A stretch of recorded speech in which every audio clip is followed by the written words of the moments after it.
Hello, everybody, and welcome to another adventure in history. I'm your host, Shane McInnes, and it's a good day. And it's not just a good day because it's Adventures in History Day. A little bit of a personal note for me. Today, I officially wrapped up the semester. That's right, I no longer have classes to take, and I no longer have classes to teach. And I am off from the vast majority of adult responsibilities all the way until August. And it feels pretty flippin' glorious, just to be honest with you. It's been a pretty good day. I also got to eat leftover Indian food, which was only appropriate considering that we are talking about India tonight.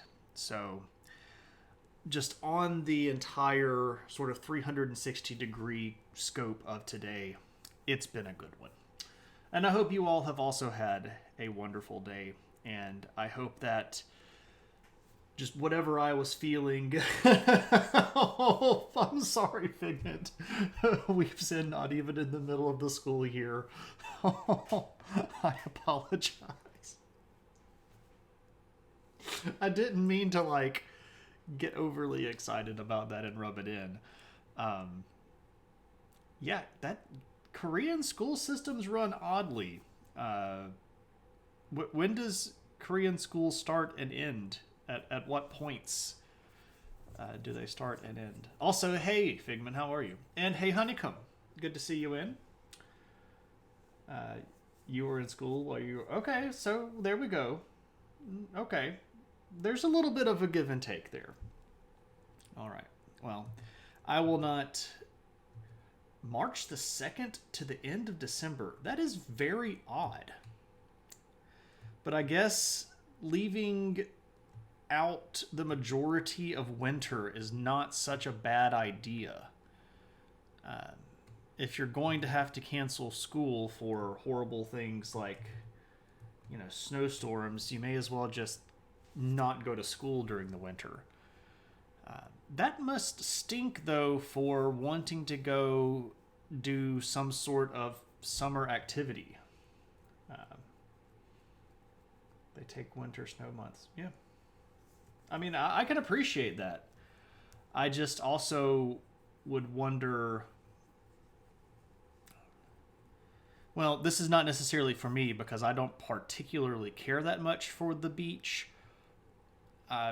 It's not swimming. I quite enjoy swimming. I just don't like the big fireball or the sand. It's just not really my thing.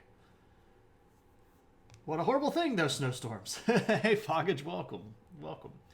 You wanted to go to Bali in the winter, but COVID, alas. Yeah, I wanted to go to Belize. And had a whole itinerary set out for Belize and a couple of days in Guatemala. But COVID. That weird thing in the sky that burns us? LOL. Yeah, the giant fireball. It is necessary for life, but that doesn't mean I have to like it. I don't have to be on good terms with it. Yeah. So there are cool Mayan things in Belize that I want to go see. And my friend and friend of the stream, Cave Geek, was just recently down in Mexico and sent me pictures from Chichen Itza, from the site. He's like, hey, I'm walking around. Check out what I'm looking at. And sends me pictures of the nice big temples there at Chichen Itza. And I was supremely jealous. But I'm glad that he got to see those. That's pretty awesome. Today is a great day because homemade chicken veggie soup we didn't have to cook. Yes. All of these things are nice. I like this positive vibe we have going for us today. So I hope everybody has had a good day. On the way towards announcements, I apologize for not being very up to date. I got a little bit behind on the Discord. I usually try to post upcoming episodes, and I realized today that last week I didn't post anything about this week. Last week was fairly stressful. one of the more stressful weeks I've had in quite some time. So I do apologize for that. But I have filled in the next week schedule, so I can give you a brief rundown on that. So next Tuesday, we are having a viewer request stream that our viewers actually chose, and we have voted on the history of Nazi occultism, and I'm actually quite excited about that particular stream. It's been something that I've wanted to do for a little while, and my wife was actually considering spending some channel points to redeem that, and I said, you know what, that's one of those topics that I feel like people might get behind if you throw that one out there as an example. So she was fast enough on the keyboard to get that into the poll, and it won overwhelmingly. So yeah, we will talk about Nazi occultism on Tuesday. And next week, on Thursday, our adventure in history is going to take place a little bit further to the west, as long as we remember that we are in a new phase. We started this last week, covering the first century. So basically the year 1 to the year 100.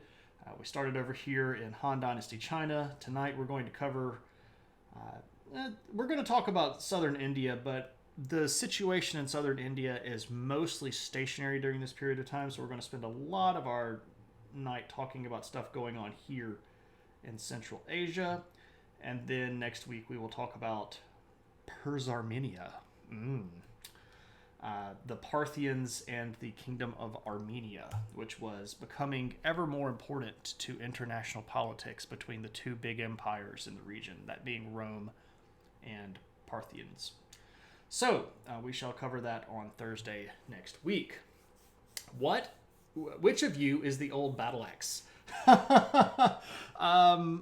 My wife is more of a rapier.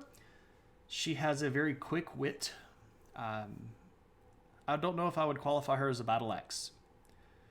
She's also fairly small, so I don't know if battle axe works. You'll be in and out. You've got classes the next 2 class periods, so you'll hop back on during between breaks. You'll probably be back just in time for the end of the talk. Oh, no, that's fine. That's fine. Absolutely fine. Figment, I understand. You have responsibilities, and real life happens regardless of what's going on here in the Digiverse. So, Brittany McInnes, her username is just Brittany McInnes, to answer your question.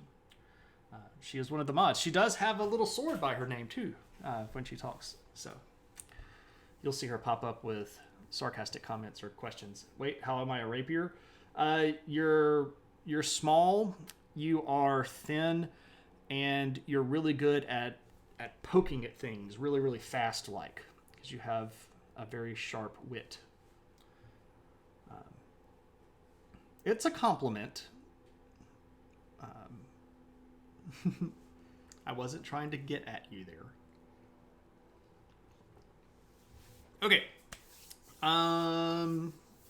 Anybody have anything off the top? Anybody want to tell us about what's going on? Anybody have anything fun going on? Anybody want to ask a question? Anybody want to spend some channel points or get anything going off the top here before we sort of dive in?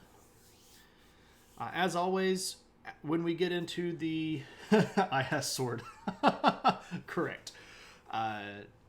Once we get into going, please feel free, as always, to ask questions, participate in the chat, throw in really horrible jokes, any sort of bad puns, any pop cultural references, anything that you want to, you are welcome to do. Do not feel bad about causing a tangent or derailing or hijacking anything. We're all just having fun. It has nothing necessarily to do with what we're talking about, and it doesn't have to, so that's totally fine. Week of new job? Awesome. Congratulations, Foggage. New jobs can always be sort of stressful, and I'm glad that your first week has gone well. Anytime I've ever changed a job, I have always felt like that really uneasy, not settled, uneven feeling for quite some time. So I'm glad that you've hit the ground running, and best of luck. I hope that whatever caused you to make the change was not a negative situation, but I hope that whatever you're going in right now is the right direction. Here's a squirrel. Is the Dead Sea labeled so after the OG Ibiza folks found it lame.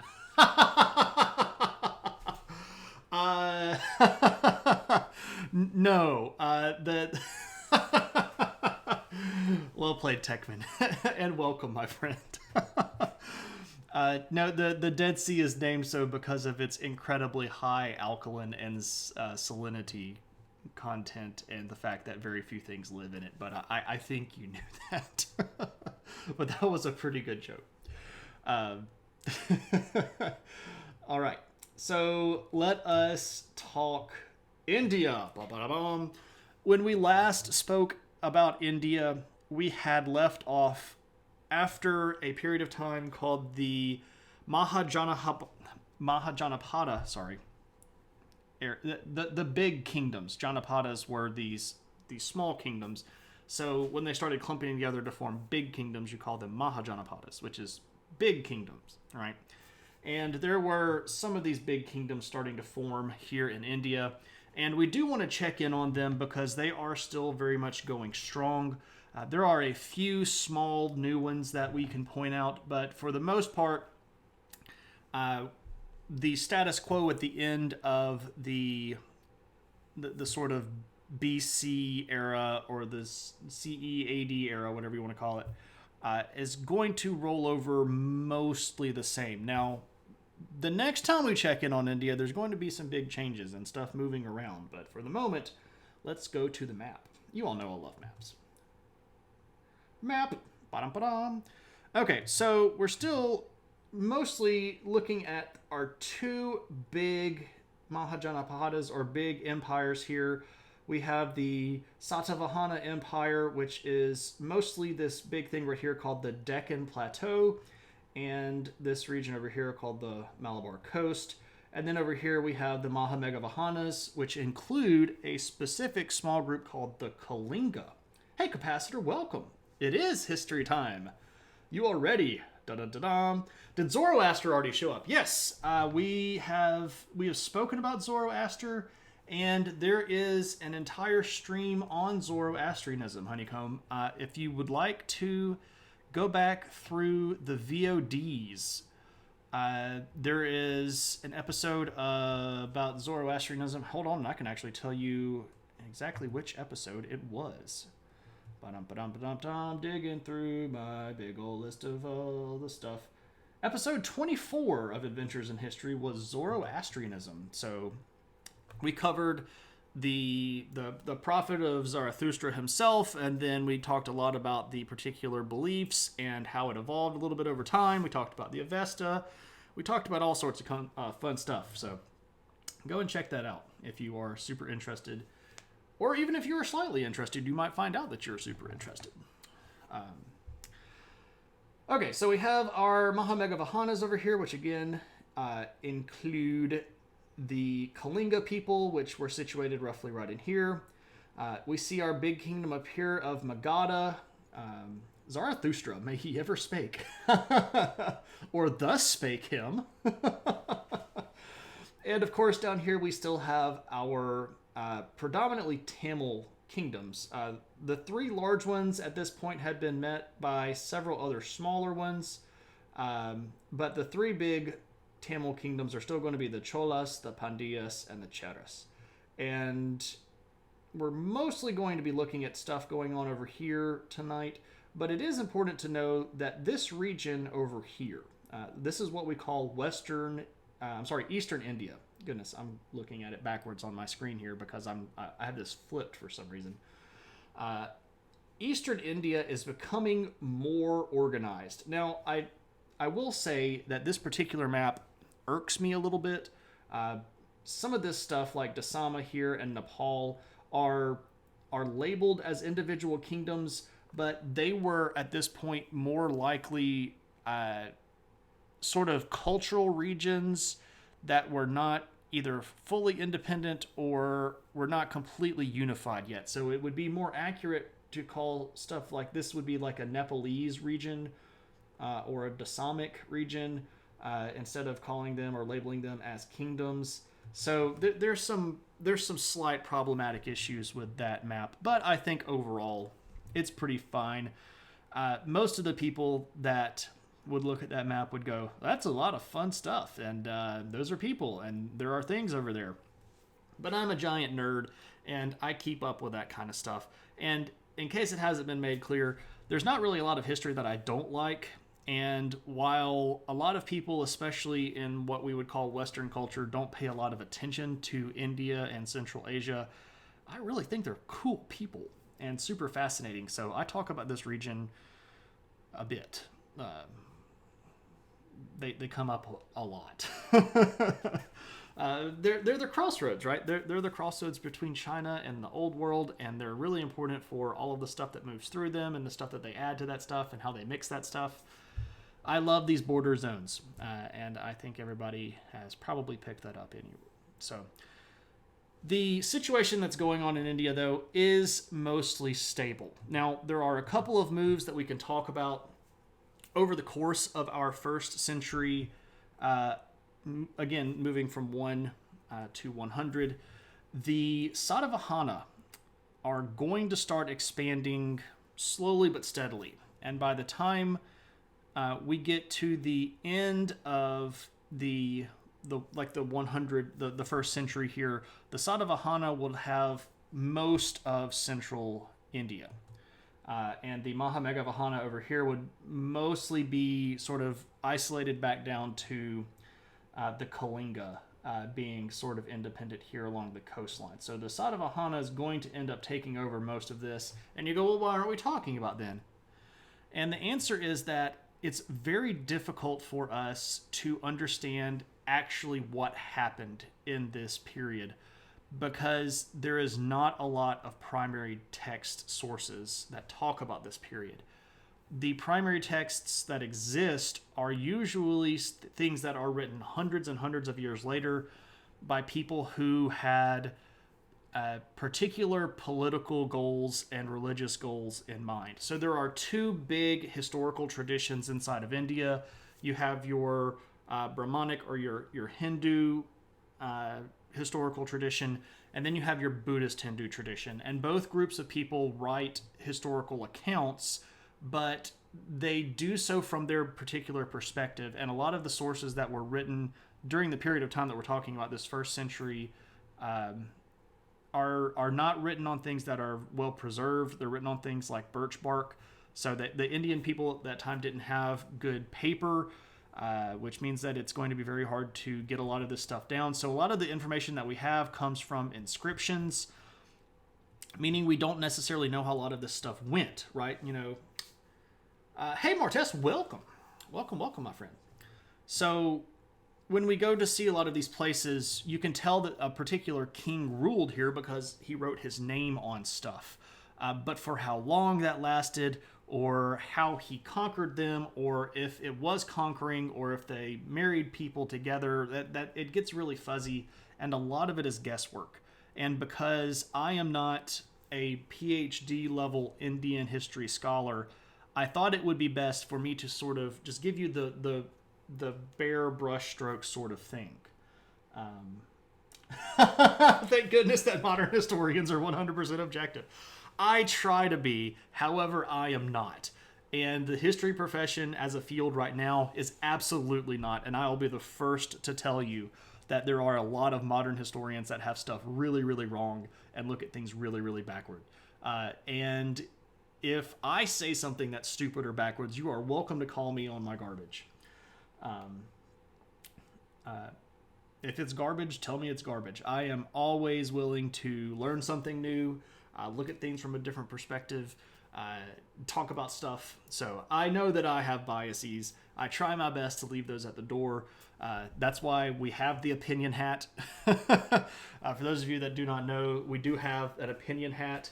And when I feel like I'm getting opinionated on a topic and perhaps falling way over into the bias world, I will put the opinion hat on.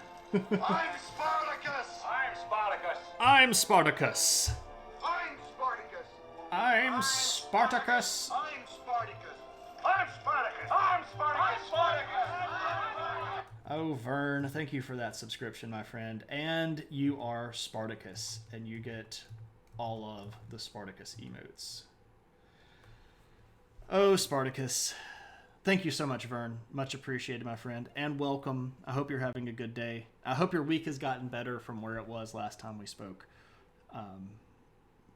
So there's that. All right. Yeah, so there are some things going on inside of India. The boundaries are changing a little bit.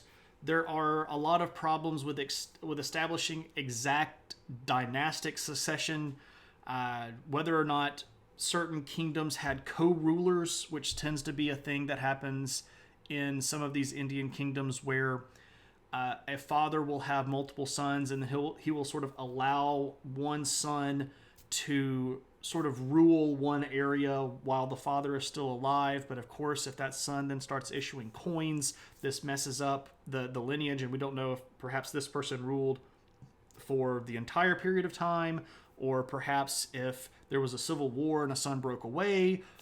Without the primary documents to back up the physical evidence that we have, it's a lot of guesswork. And to be fair, there has been a lot of guesswork done in this area. I just don't know enough about it to give what I would consider to be even an accurate guess. So we'll just say that there's some stuff moving around in India, and by the next time we come back to them, we will be setting ourselves up for the next big Indian empire, which will be the Guptas. Money problems, there we go. Coinage is a big deal for India because it is one of the few hard pieces of unbroken evidence that we have for some of these rulers. And we'll be showing a lot of coins tonight because it turns out that the problem of writing stuff down is not just a problem of India. It stretches up into Central Asia as well.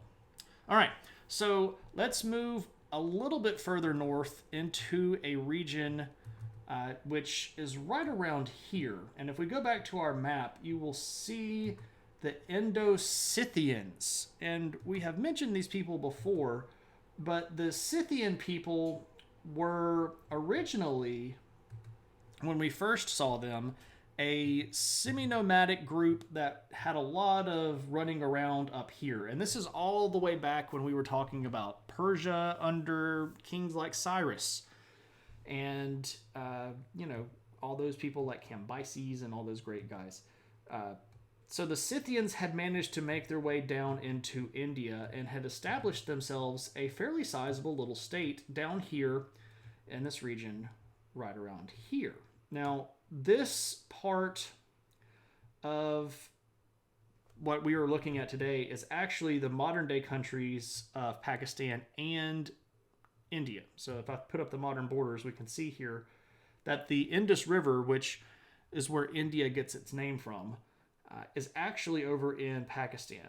And the region that we're talking about, the Indo-Scythians ruling in, is sort of this region right in here, and then this southern region right down in here, and right around over here. And all of these have individual names, and I'll give you some of the names. So like right up here is the region that we call the Punjab, which is effectively the headwaters of the Indus River, where there are lots of different little tributaries, and they all sort of run together. And we can even see here that it has Punjab region, which is super helpful, and I did not know that they had little Punjab region title in Google Earth. That's awesome. I was about to point out the Indian province of Punjab. And then we have a region over here that we call there's the Thar Desert, but in the ancient world we call this region the Sindh. It's Sindh. So we have our good little group over here of Scythians, and they're building themselves a kingdom. And we need to switch over. Instead of talking about India, we're going to call ourselves Indo-Scythians. If I could spell. There we go. Indo-Scythians. All right, and the guy that's really going to be sort of the big dude during this period of time is a guy named Raju Vola. And he's, of course, going to be told that his name is spelled wrong. Not Raj Uvula. They wanted me to split that into Raj Uvula. Oh, Microsoft Word. No, this is one guy. His name is Raju Vula. Anyway. That's great, Rajuvula. Oh. Never mind. I was trying to make a bad joke about him having something stuck in his throat, but I guess that's not going to make it. Anyway, who is this guy? What is he doing? And why is he a big deal? Well, he is going to be the guy that sort of puts the Indo-Scythians on the radar of some larger groups. And he's going to do that by expanding. So this is actually a coin of Rajuvula. And here he is here. Handsome looking man. The legend here on his coin is actually written in Greek, which is still very common in the region. The royal uvula. It hangs in the back of the throat, not off the tongue. Yeah, it's got right in the... Oh, gosh.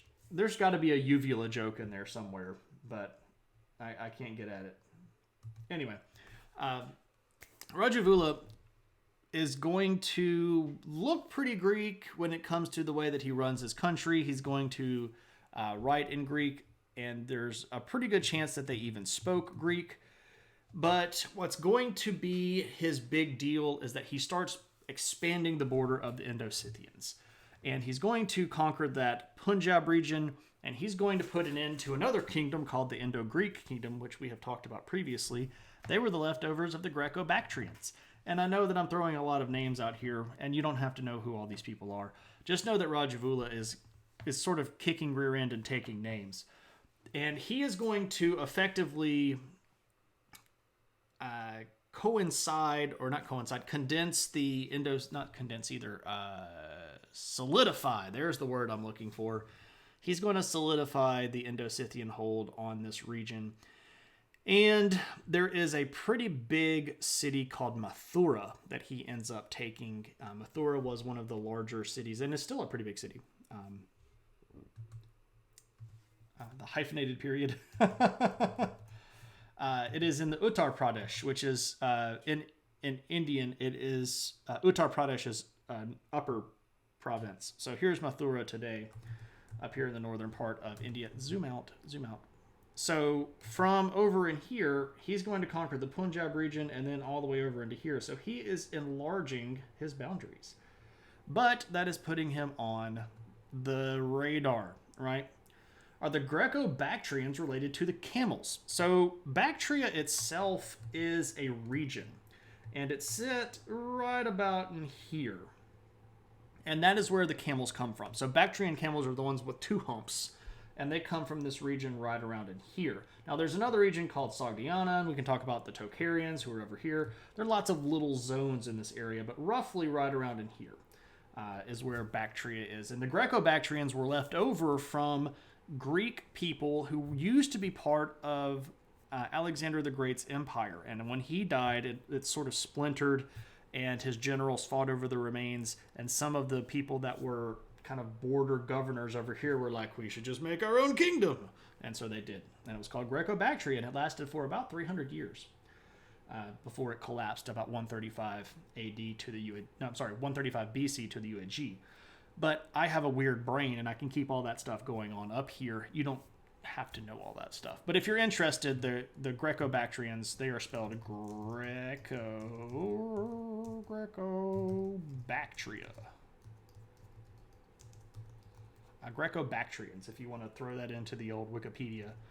Wikipedia article about the Greco-Bactrians isn't actually so bad. And you had it already spelled out anyway, so I don't know why I just had to type that again. I apologize. Anyway, Rajuvula, expanding the region, conquers Mathura, builds some big monuments there, sets himself up, gets some things going, manages to pass the throne down to his son, which is, a pretty good thing. And you go, why is that such a big deal? But remember, like, if you didn't have a stable empire, there's no way you're passing the throne to your son, right? When you die, somebody's going to try to throw your kid out, or, there's going to be a big civil war. So the kid's name is Sodasa. And I could not find a good image of one of his coins, so what I found for you is actually an inscription of his name. And I like showing, not the break screen. I shouldn't show the break screen because I'm not going on break. This is Two Hump Camel. Whoop, whoop. There we go. So this is an inscription in a big stone at Mathura. By the way, Sodasa, one of the things that he did was actually move the capital. The capital of the Indo-Scythians used to be further over towards what would be today Pakistan, but they moved it a little bit further into this new territory because there's somebody knocking at the door. But we'll talk about that in a moment anyway. So this big inscription we see here talks about how Sodasa is a big satrap. And this is actually a Greek word. Well, technically it's a Persian word that the Greeks used for governor. So he's claiming that his father was the grand satrap, or the great satrap, and that he is a satrap in his own right. And it's pretty clear that what he's saying is, I'm the king. Look at my big fancy inscription. I just think that this writing is pretty neat. I like looking at writing in other languages. It's one of my things. So now, why would Sodasa move his capital city from over here in what was sort of the traditional Indo-Scythian territory over here into this territory that was just recently conquered?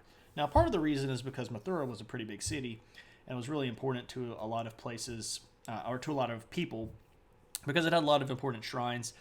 There were Buddhist shrines there, there were Hindu shrines there, lots of crossroads and trade, so it's a good place to be if you're sort of trying to run the area. But it's also because there was a new group of people showing up over here that were kind of causing some trouble for the old Indo-Scythians. And we need to start talking about them because they're going to be a pretty big deal.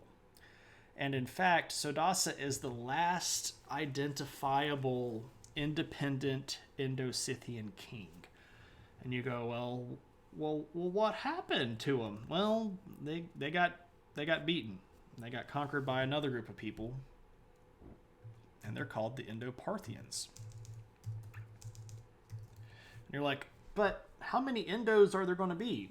Lots, unfortunately, for well, actually only three. There's the Indo-Greeks, and then there's the Indo-Scythians, and then there's the Indo-Parthians. We'll all get it down to basically one word tonight, because by the end of the night, all this is going to be the Kushans. So if you're worried about it, don't worry about it. All right, so what is up with Indo-Parthia and what the devil is even going on here? Well, so here's the thing.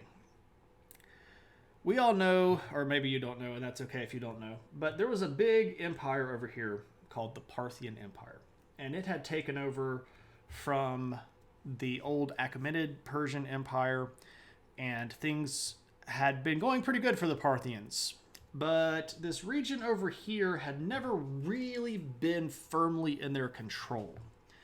And there was a really rich family called the Surin family who were sort of in the elite ruling levels of the Parthian Empire.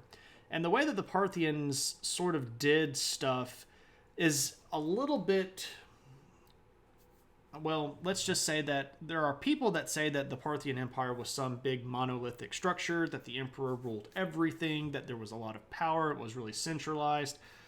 But a closer reading of sources and evidence suggests that the Parthian emperor was not necessarily unilaterally powerful, and that the Parthian emperor was sort of allowed to rule at the majority decision of a lot of these big noble families. And there were some of the big noble families, like the Surin, who were allowed to put the crown on the king's head. And you go, well, what does that mean?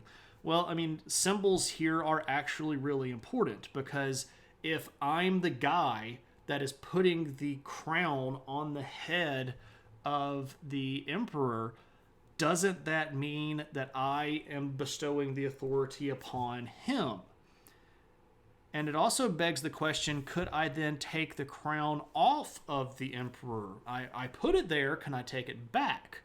So what we're trying to get at here is that the Surin family was one of the elite top-level noble families inside the Parthian Empire. And because this region had been rather tumultuous, there was a lot of movement going on over here. The the emperor of the Parthians is going to send a guy from this Surin family, and his name is Gondophares. And he's going to send Gondophares off to sort of make some peace over here. He gives him a big army, sort of gives him a little bit of leeway, and says, you go cause some peace to be brought upon this chaos region over here. And Gondophares is like, are you telling me to go kill them all? And he's like, make sure that there are people left to pay taxes. Right? You don't want to kill all of them, just enough of them to shut them up and make them fall in line. Gondophares gets the message. He goes over and manages to fight off a lot of these people. And then he sort of realizes something. And that is, I'm pretty far out. Because we have standards. Right? So the Parthians are centered over here. And most of their focus was at that period of time in the early decade of the first century. They're really looking over here. And Gondophares is over here. And way over here. And Gondophares goes, I bet that I could sort of take over this area and he couldn't do anything about it. We have things to buy. We need to renovate the empire. We need new gutters. This carpet's getting old. Anyway, exactly. So Gondophares decides that instead of taking this empire or taking this territory into the larger Parthian Empire, instead he's basically going to take it over and then declare himself independent. So in 19 or around 19, he's going to declare himself the King of Kings. And that's an interesting title because that's the same title that the Emperor of the Parthians was using. So Gondophares is making a big statement here like, you can go be your king over there, but I'm the king over here. And I have all of this territory. And you go, well, what territory did he have? And that's a great question. All of the fun places. So he had a region that we call Arachosia. Ooh, I have a map. I should show you the map. Well, first, I guess I should show you Gondophares because I have a picture of him too. Oh, crud. I'm forgetting all of the people. I should really slow down. I get excited about talking about this stuff, and I don't actually show you all of the things that I should have. So if I'm Spartacus! I'm Spartacus! I'm Spartacus! I'm Spartacus! I'm Spartacus! I'm Spartacus! I'm Spartacus! I'm Spartacus! Tilted Preacher. Much appreciated. Thank you so much for that sub. And you are now Spartacus. And you get all of the fancy Spartacus emotes. Spartacus sad face. And Moose forgot it was Thursday. Welcome, Moose. Still doing work. Alas, it's late for you to be doing work. Okay, so we do need to, I need to apologize, and I need to back up and talk about what this is. So if you'll remember me saying that Sodasis moved the capital of the Indo-Scythians to Mathura, that big city, one of the things that he did at Mathura was put up a whole bunch of big and sort of fancy monuments. And this is what is called the lion capital of Mathura. And on all of these lions that these are lions. And I know you go, that's a kind of a cruddy lion. You got to give the guys a break, right? So this is two lions, and this is supposed to be Rajavula, and this is supposed to be Sodasis, father and son, the two ruling lions. So I apologize for not showing you this image. I'm getting ahead of myself because I really enjoy this stuff. I'm just sort of running my mouth instead of stopping and showing you pictures. Okay, so here is Gondophares sitting here in his little chair with his great legend here, also written in Greek, dressed up like a Persian because, again, he was a Parthian, and putting out his good old-fashioned coinage here in Perthia. But, of course, this is his version of Parthia. Anyway, this is what I was looking at here. This is what I was trying to get at. So the blue region that we see right here is basically where I'm losing my brain here, where Gondophares first takes over. Like a Persian, conquered for the very first time. Oh, got your taxes on my mind. Anyway, so Sakistan, where you might go, oh, is that like the Sakas, who are the Sakas, by the way, is the Indian word for Scythian, and you don't know that, but that's probably because I didn't say that Saka was the Indian word for Scythians. So they called themselves Indo-Scythians, and the native Indian people called them the Sakas. Anyway, so this area right here is where Gondophares starts. Notice I say start because he also conquers a lot of this stuff. Like, this is Gedrosia and Arachosia, Alexandria, yep, left over from Alexander the Great. But Gondophares is going to manage to take over basically all of this stuff right here. And by the time he is done, his empire is going to look like this. Boom! And you're like, wow, that's a lot. And it is, because it kind of is a lot. Now, notice at the beginning, I told you that the Satavahana is going to be expanding. And I did want to point out, this is where they're expanding. So they have expanded over to the eastern coast, and the Mahameghavahana is sort of falling apart. And what we have left is the Kanvas, and they're going to end up turning into something else. But Pataliputra over here is still a pretty big city on the Ganges. Anyway, so Indo-Parthian Kingdom, pretty big chunk of territory. And this is going to be a big deal because Gondophares is going to be a pretty rich dude. And this is going to put him in the driver's seat for this whole area. And not only that, it's going to basically allow him to back up that claim. He said he was king of kings. But was he really king of kings? Are you a king of kings unless you conquer other kings? Well, now he has. Now he has an empire. He's got a whole bunch of people just sort of sitting there at his beck and call. And this is a pretty big deal because, this is a sort of a region that is going to be able to dominate trade coming out of India. And if we back up, I want to remind everybody that trade coming out of China is not going this way. You would think that if China wanted to trade with India, this would be the easier route, right? You just go this way. It's a lot easier. Or you would think. But here's the deal. This region right around in here, which is today parts of Thailand and Myanmar and southwestern China and Bangladesh, this area is very difficult to travel through. There are lots of very rapid elevation changes where you can go from the top of a snow-capped mountain to the bottom of that mountain, and it is absolutely a sink up to your waist fetid swamp full of mosquitoes. And it is very difficult to move stuff over the ground this way through this area.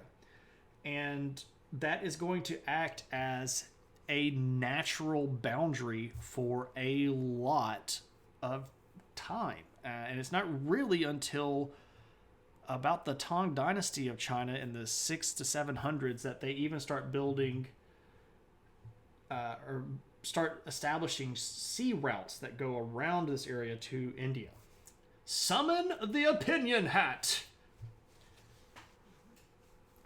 The opinion hat has been summoned. How did Britain conquer India? And will we see the like again? Britain conquered India by playing as dirty as they possibly could. They had guns and they had a drive. So prior to Britain deciding that it was going to conquer India, the only real parts of India that had been colonized were right here on the coastline.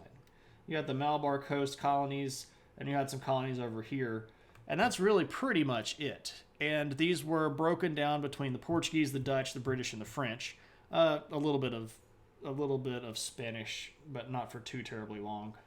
It depends on whether or not the Spanish actually claimed the Portuguese colonies when Spain took over Portugal in the 1600s, or whether or not Portugal still had those colonies. Portugal said they still had those colonies because they gave them to the British so that the British would help them rebel against the Spanish. But we can all get into the craziness that was the Iberian Wars between Spain and Portugal later on. The question is about India. After the 7 Years' War, which I really think should be called World War I, yes, it was that big of a deal. The British were in a massive amount of debt. They decided, guess what? We're going to tax the devil out of all of our colonies and make them pay for themselves. This is, of course, what's going to lead to the United States forming the United States and breaking away because the British were taxing the crap out of them. And it's fair to note that because I have the opinion hat on, I can say that our taxes right now are actually ridiculously higher than what the British were asking the Americans to pay. If the Americans at that point were being asked to pay as much as the Americans are now, they would have rebelled in about 45 seconds.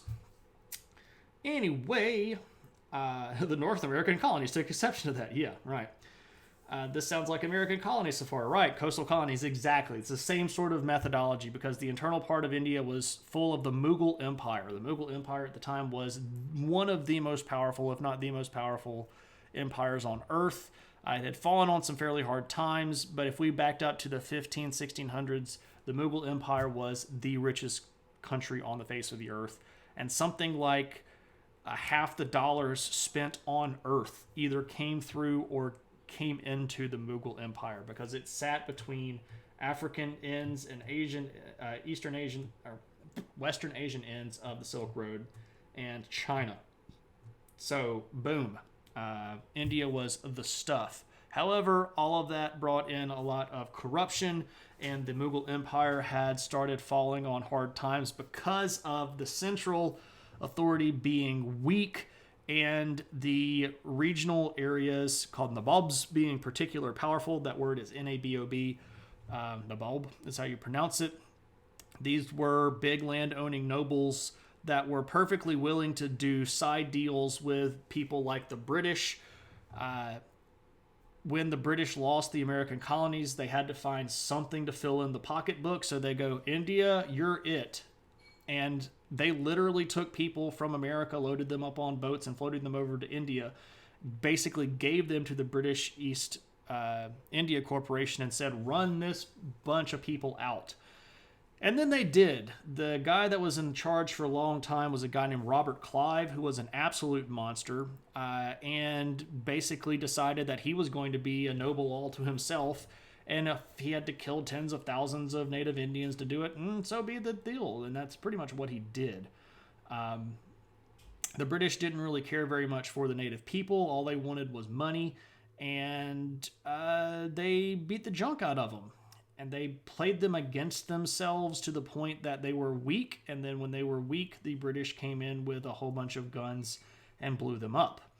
And that's pretty much how the British took over India. Will we ever see something like that again? Not probably as openly violent, but I would tell you to look at what China's doing in India. China is doing in Africa right now. It is some of the most pernicious colonization that the world has ever seen, and nobody really pays attention to it. So there you go. There's some hot take opinions for you. We are all still triggered, not Mughals like that. Mughals like this. No, they were not being ruled by little pom-pom headed flying guys, but if they were, that would be the cutest empire ever. Yeah, I don't know if we'll ever see something as violent as that again, colonially speaking, unless we get taken over by aliens. And I can't really say whether or not they would do that. So, It could be that they show up and they realize that the Earth is covered with a substance that would kill them, and then spend the majority of 2 days taking everything over before they realize, oh crap, we're allergic to water, which makes no sense considering how much water vapor is actually in the atmosphere, and if they actually started breathing it, it would burn them from the inside out. And you would think that a group of intelligent beings that had enough capability to fly across the stars would also have something to, sort of scan the atmosphere of a planet that they wanted to land on to see if it was literally flipping poison. But I've already taken the opinion hat off, and I should stop criticizing M. Night Shyamalan. Anyway, China in Africa is a big deal, as in the Belt and Road Initiative, yes, a big play by China for economic domination. Bingo! Capacitor, you are on the spot there, my friend. That is absolutely what's going on. So I hope that was the worthy answer to your question there. So you'd think they have some signs. Well done, KP. I appreciate the devil out of that one, my friend. Okay, so Gondophares himself is going to get old and, well, he dies. That's what happens. Maybe their spaceships were all on autopilot and their cryosleep chambers wound up giving them brain damage, so Earth was actually invaded by a bunch of mentally deficient invalids. It's possible. Junk Collector, that's absolutely possible, and that is not an angle that I expected, so I will tip the hat to you, my friend. Livingstone and I got David Morton Stanley's quote mixed up with Heart of Darkness. That's fine. Well, we make the mistake of believing logic and reason should prevail all the time. Indeed. And then you show the puppy of war, which is one of the most illogical beings on the face of the earth. I think we actually saw that movie in theater together. We did. And we also then made the mistake of watching The Village together, which I don't know which one of those I figured The Village out in about 5 minutes.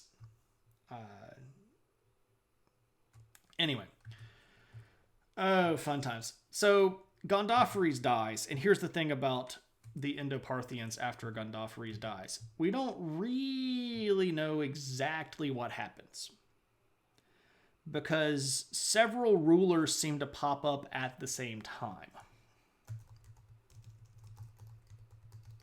There's one guy named Sarpedonnes, and you go, that's an awesome name, and I'm naming my son that. If you want to name your kid Sarpedonnes, you go for it. But this is what Sarpedonnes looks like. So Sarpedonnes shows up, and we really don't know who this guy is.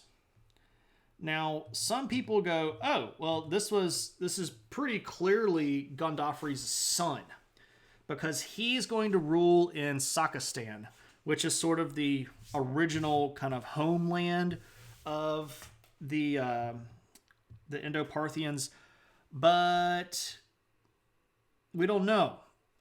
And he also ends up taking the title King of Kings. So this is probably meaning that he's got some pull. And what's really interesting is that after a certain number of years ruling, and by the way, this is somewhere in the range of about 45 or 46 when Sarpedonnes takes over. So Gondophares rules for quite some time, from about 19 to about 46. Sanitizers and hairdressers. So Sarpedonnes ends up changing his name and taking the title Gondophares for himself. So some of his coins in his later rule will call himself Gondophares II Sarpedonnes. And this is an interesting little twist here, because he's actually using the name of the first emperor as a title. And you go, well, where would he have gotten that idea from? And it turns out there's another big empire where the rulers are taking the name of the first emperor. Anybody else want to guess what that is? And so bonus points, and well, how about this? A gold star if you can tell me the name of the empire, but 2 gold stars if you can tell me the name of the person. So Now we're actually fighting for the gold stars, and we'll see who comes up with the right title. Anyway, so Sarpedonese becomes Gondophares II. Rome, there's one gold star for Honeycomb System. Can you get the other gold star for the name that becomes a title for Roman emperors? And it might not be immediately Emperor Jesus, not Caesar. That's the one the reason why you get 2 gold stars, because there's a bit of a trick answer there. Caesar was not actually an emperor.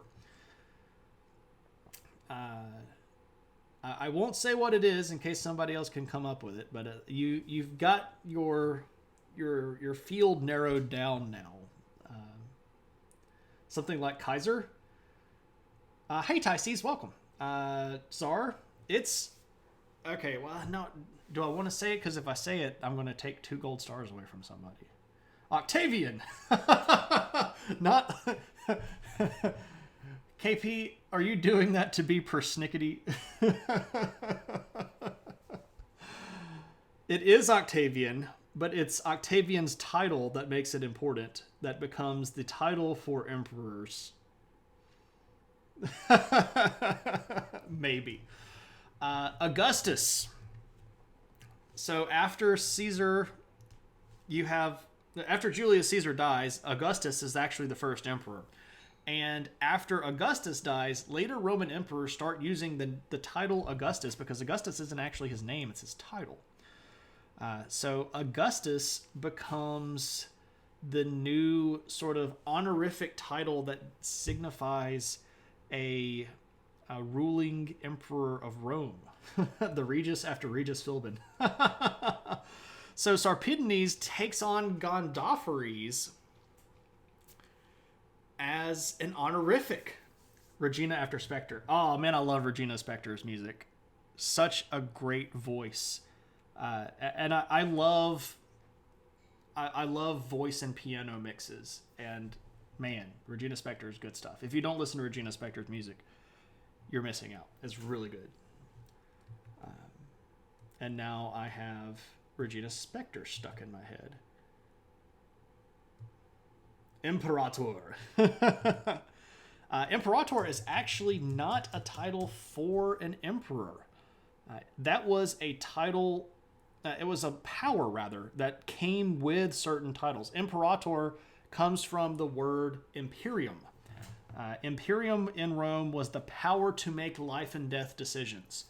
So if you were in certain roles, you got imperium. If you were a governor of a particular colony, or if you were the governor of a province, or if you were the leader of an army, or if you were one of the consuls, Imperator Furiosa wasn't the answer. Oh, Kelly. Hello, Kelly. How are you? I would totally follow Furiosa. It's just Augustus angry. Oh, good gracious. This is why I like hanging out with you all, because of all the great references. So anyway, we don't know what happens to Sarpedonese / Gondophares II. We do know that there is another guy out there, though, and his name is Orthonges. And you go, like, how many geese can you have? Like, lots. So, what's up with Orthonges? Well, this is Orthonges. And he is going to take over in the region of Arachosia, which is, again, sort of just south of the old sort of central Indo-Parthian territory that was conquered by Gondophares I. He is going to end up changing his name to Gondophares III. So by this point, it's pretty clear that Gondophares is becoming a title, but here's the thing. It looks like Sarpedonese and Orthonges may have ruled at the same time. We don't really know, because again, we don't have the greatest records from this time. But what we do know is that there's one more guy. And his name is Abdagases. And I'm telling it to ignore this because, honestly, Microsoft Word hates me, by the way. Abdagasis. Now, he is a pretty big deal, and we do know exactly who he was because he writes about himself. He was Gondafri's nephew. So this is Gondafri's the first. He is Gondafri's nephew, and he rules from about 46 to about 60. What do these names mean? These are mostly Hellenized versions of Parthian names. And if I had to guess at what they meant, I would guess so badly. I do not know. I am not afraid to say that I do not know. I'd be glad Clippy isn't popping up. Yeah, so Abdagasis is actually going to have a delineated rule from 46 to about 60. He does not take the title Gondafres, which is interesting because the previous people before him did, and he doesn't, which seems to indicate that he didn't think he maybe didn't need it.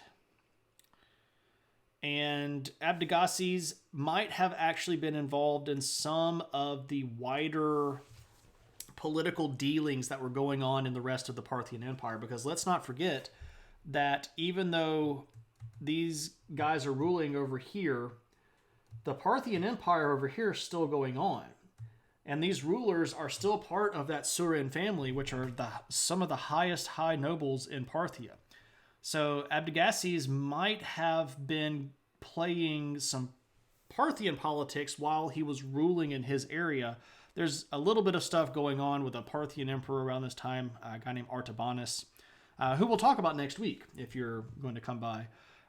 And there's some revolts and things going on, and there's a lot of politics involved, and some of the big royal family nobles like this guy, and some of them don't.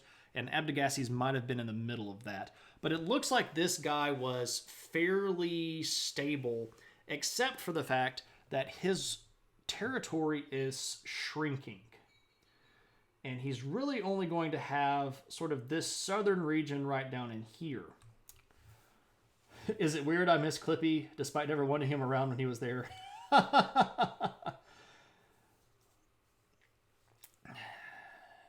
It's not weird to miss Clippy, but it's fair to say that what you don't actually miss is Clippy. What you miss is the simplicity of the past, because now things are more crazy, and you wish that you could go back and experience simpler times from a simpler perspective. I think that's probably the safest thing to say. All right, so the last of the Indo-Parthians we will talk about is a guy named Sasis, who ends up becoming Gondafres IV. He rules for a fairly long time. He rules for about 26 years, and we know this because the guy just prints tons and tons of coins. And you go, hey, do you have any of those? Yeah, you bet I do. There we go. Boom, Sasis. Woo! Vern, I can't read that. I can't read that on screen. Anyway, here's Sasis, Gondafres IV. Good old Indo-Parthian king. And he's going to seemingly pull the empire back together. But the problem for Gondafres IV, Sasis, or Sasis, however you want to call it, is that there are some new people entering the game. Player 3 has entered the game. And these new guys are serious. But one weird thing that I do want to mention about Gondafres IV, and I should say off the top, we do not know for certain that this absolutely definitely happened. So I'm not going to put on the opinion hat because it's not necessarily my opinion, but be warned, there are liberal, and I shouldn't even say liberal because that triggers certain people. There is a lot of question marks left in this story. However, I will go ahead and tell it because I think it's kind of interesting. So this period of time between about the 60s or so in the first century is corresponding to a period of time where a particular brand new religion is spreading fairly widely. And that particular new religion is Christianity. And we'll have a stream about that later on in this phase. But there is this neat document that is written somewhere in the early 200s AD, this would be the 3rd century. And it's called the Acts of Thomas. And this is referring to the Apostle Thomas. And the story goes that Thomas was sort of picked to be the disciple that was going to go to India. But he didn't want to go to India. So, and this is literally what the story says. If you read the Acts of Thomas, which you can Google Acts of Thomas, and you can read this all in translation in English if you want to. It's what's called Apocrypha. We don't really know who wrote it. We do know that it was originally written in Syriac, which was a very popular language in Syria at that time. It's part of a larger tradition that goes on to be what's called Nestorianism, and we can have all these fun debates about that later on if you want to. But basically, the story goes that all of the apostles got together and decided what part of the world they were going to go to. And Thomas got India, and he's like, I don't want to freaking go to India. So Jesus appeared to a merchant who had come to the region to buy a carpenter slave because the king of India had heard that there were really good carpenters in this region. And this is probably because of cedars of Lebanon, which was a big trade good that was very popular in this area. India probably didn't know very much about this. Anyway, the concept here is that this guy had been sent over to buy a slave carpenter and take him back to the king Gondophares, who would probably be Gondophares IV. And so Jesus shows up in person and sells Thomas as a slave to this guy. So then Thomas has to go over to India. This is what the story says. I'm not making any of this stuff up. You can read it. For some strange reason, you want curry. Strange because it's an English food? Oh, tuna. Oh, tuna. Cultural appropriation cries. Have you already done an episode on the Dead Sea Scrolls? I have not. Capacitor, that would probably be something that would best be a viewer request episode. If you want to nominate that as a viewer request episode, I would absolutely do it. If, assuming people wanted it. Or if you wanted to redeem the points to buy a Dead Sea Scrolls episode, I could turn that on right now. I'm Spartacus! I'm Spartacus! Tuna! I'm Spartacus! I'm Spartacus! I'm Spartacus! I'm Spartacus! I'm Spartacus! I'm Spartacus! So many Spartaki tonight. Tuna, thank you so much for that sub, man. Much appreciated, my friend. Gospel of Thomas is different than the Acts of Thomas. The Gospel of Thomas is a much, much earlier document that is in the Gnostic tradition. The Acts of Thomas is substantially later in what we would call the Syriac tradition. But that's a whole other world. Thank you so much for that, Tuna. Much appreciated. Really do appreciate that. And to everybody that's hanging out, if you're following, if you're hanging out, just doing your lurk thing, everything that you're doing is helping the stream. Every time another person views, my little window moves a little bit higher up in the screen that people can scroll through, and that puts more eyes on us. So I hope everybody feels the love because I send it out to you. Different books, but both about as true. I doubt everything you are saying about this topic. You are absolutely welcome to doubt everything that I ever say. Absolutely. You are free to believe what you want to believe. You can bring up topics that you'd like to discuss. I would love to have a discussion with somebody if they wanted to talk about the finer points of this. I can get as deep as you would like for me to. But there we go. Big Tuna Neil right there. Boom. I should take a point. We're getting closer. So I haven't actually stopped to talk about this in the last couple of streams, but we are currently running a follower goal. And when we hit 500 followers, we are going to have another History of Middle-earth stream. So if you know people that you think would have a good time here, just tell them to come by. Don't come tell them to follow just because you want a History of Middle-earth stream. Come tell them to hang out. And if they like what they see, then they can give me a follow. I don't want to be the guy that just runs around everywhere and is like, hey, come follow me because it's a big deal. I would much rather grow in a way that I would consider to be organic. I like the idea that I have a good viewer count with a fair number of followers. I would rather have the number of followers that I have right now with the viewer count that I have right now than 10,000 followers and the viewer count that I have right now. I like the fact that we are able to hang out with each other and talk with each other and know each other and all have personalities. I enjoy the communication. So I'm not out there to go tell everybody and their brother to follow me. But if you do know somebody that would be interested, or you think they would enjoy the show, or you think they would just like to hang out and learn something, or even just lurk in the background, send them my way. If they hit that follow button on their own, that's great. But when we get there, and we're getting close, we're just right there, 27 away, not too far.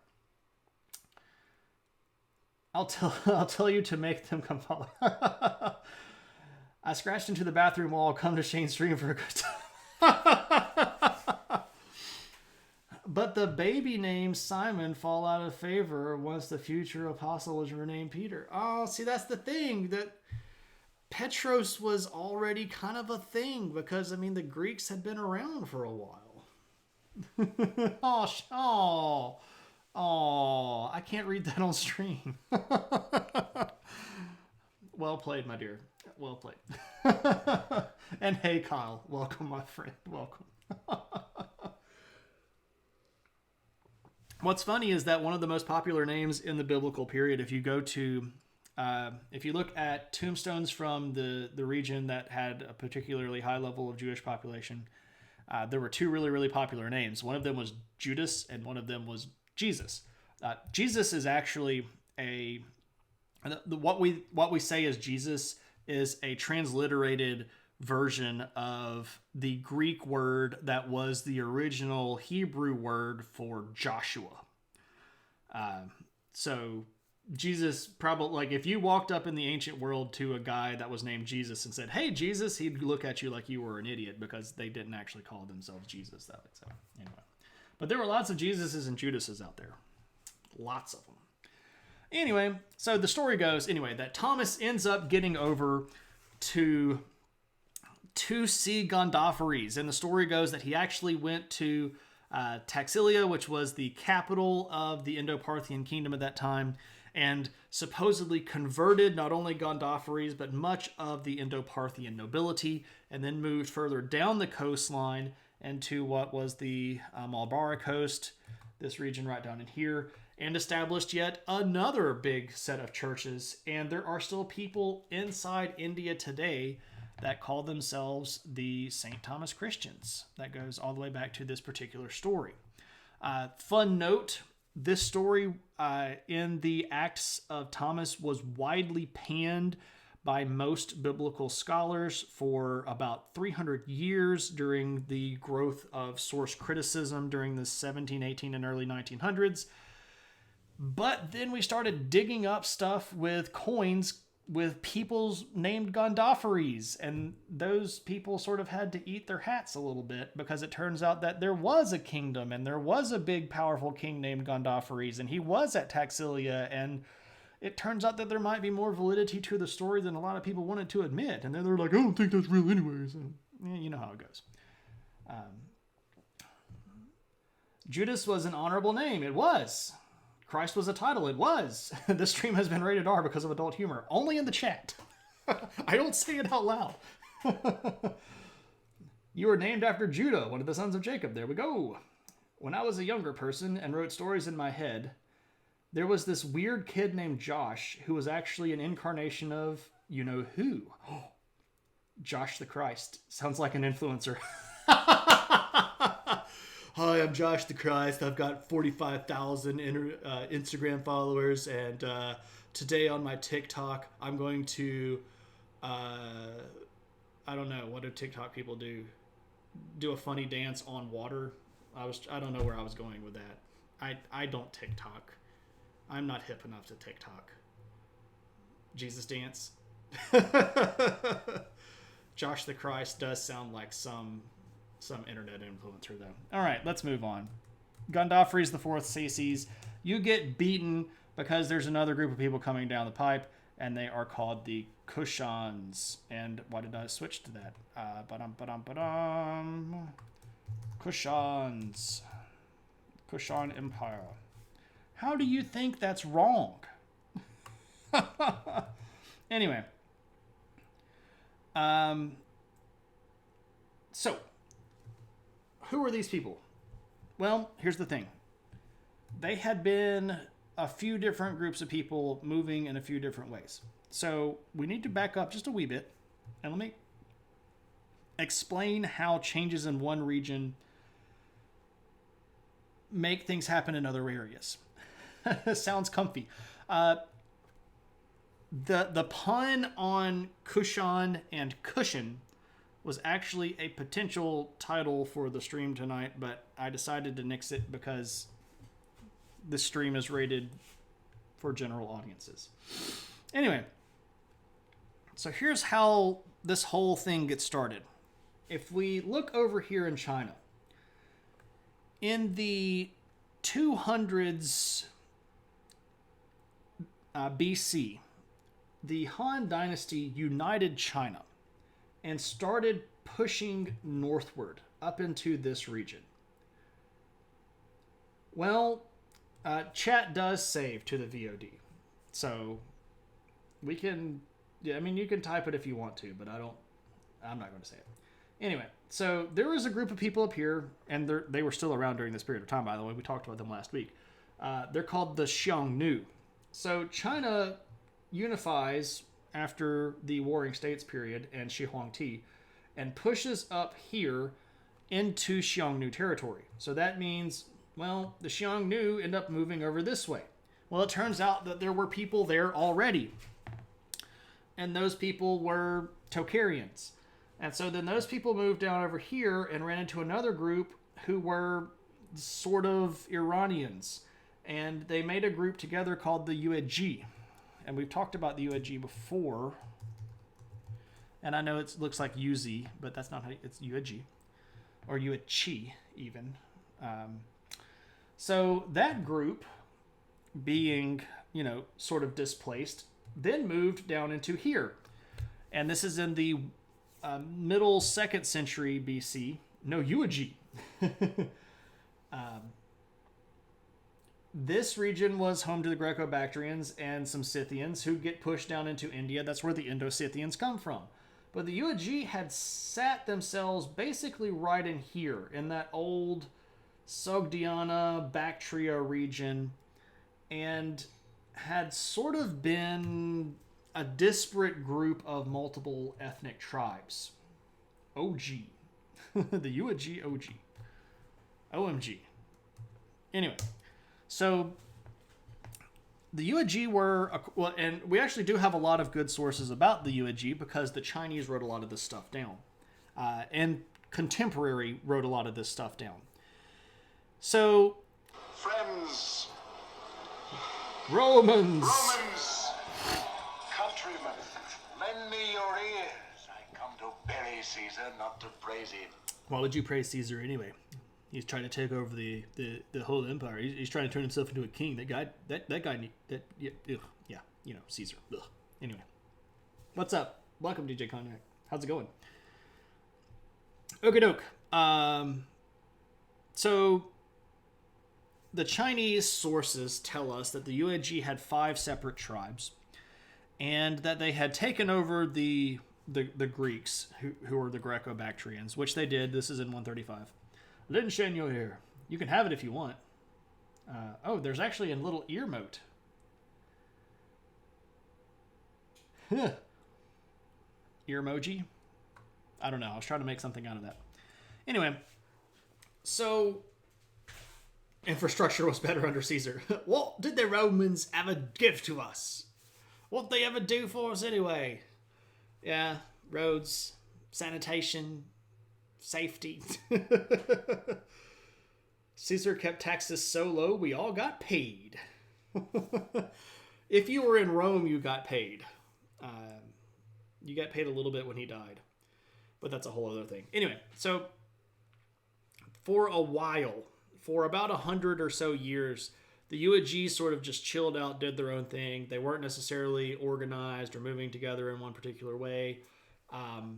They were mostly sort of mixing in with the Greek folk in the region, and some of the stuff that comes out of here that is sort of individually UAG culture is really heavily influenced by Greek art and design. A lot of their architecture, the buildings and monuments that they build look a lot like Greek stuff. But somewhere around the turn of the period, so leaving the 1 BC and moving into the first century where numbers are going up, there seems to be some movement towards unification. And the guy that did this first sort of movement towards unification is a guy named AiH. And AiH is this guy. Boom! That's actually a really remarkably good looking coin. That could not have been circulated very much at all. The relief is still really, really high. This is an excellent coin. Very good shape. Most of the border is there. This would have been a really nice piece to have. I wish I had this coin. Also, AiH is pretty rare when it comes to coins because, well, he didn't really rule that long, and we really don't know too much about him. But anyway, this coin is very much in the Greek way, with your guy looking this direction, with your nice little headband, with your sort of Greek portraiture style. The back of it, the writing on it is also in Greek. And AiH seems to have been one of the leaders of one of these UAG tribes. Now, was he able to conquer all of them? Probably not. But did he put the idea in someone's head that the UAG could unify and sort of unite all of these disparate tribes and form one big empire? That seems to be yes. Yes, he did seem to start this idea that the Kushan Empire could be a thing because the UAG could unite. Never seen that one. And my grandpa collected. So this is not Roman. And this is also not mine. That's from the internet. I don't own any of these coins. I have 3 ancient coins total. Maybe that coin became lucky, scratching a lotto ticket. Yeah, the ancient UAG lottery. Instead of giving away money, they gave away horses. So you just like, I won 5,000 horses. Well, congratulations, man. You're rich as heck. Harryasa coin is your new favorite cryptocurrency.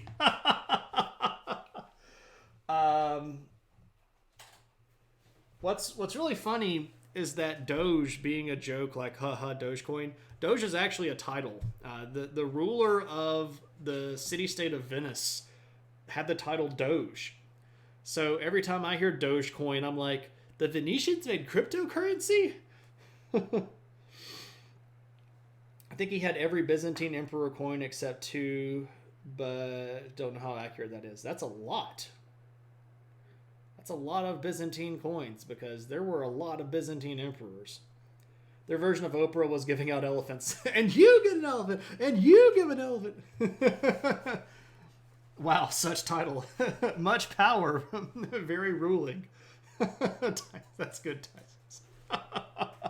Anyway, AiH Doesn't seem to unify the UAG, but he puts the seed in the ground and he comes up with this idea that we should be able to unify. And it is the next guy that actually manages to put the whole thing together. And he's got a cool name, and I'm going to go ahead and tell you that, as you might expect, Microsoft Word hates it.